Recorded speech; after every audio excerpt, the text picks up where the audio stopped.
Hi, it's Steve. Today we'd like to show you how to replace the dispenser drawer on your top load washer. It's a really easy repair. Let me show you how we do it.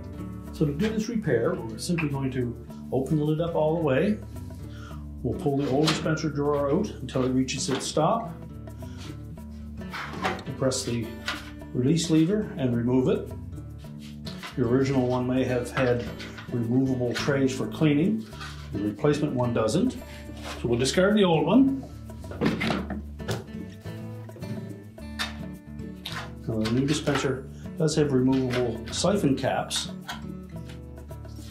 but the trays are permanent. Now before we install that, we're going to clean the tracks where the dispenser slides in. There's probably some detergent buildup in there, so using a spray cleaner and a rag, we're going to clean that out first. So just put a little bit of cleaner in that area of those tracks, or soak your cleaning rag with it.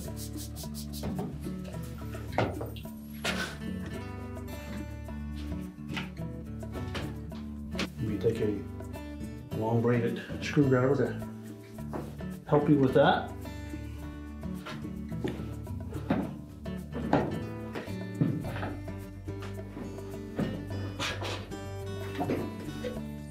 Now once we have both of those rails cleaned sufficiently, we'll take our new dispenser, make sure the caps are both in place, line it up with the rails, and push it firmly into place. We just close up the lid, and your repair is complete.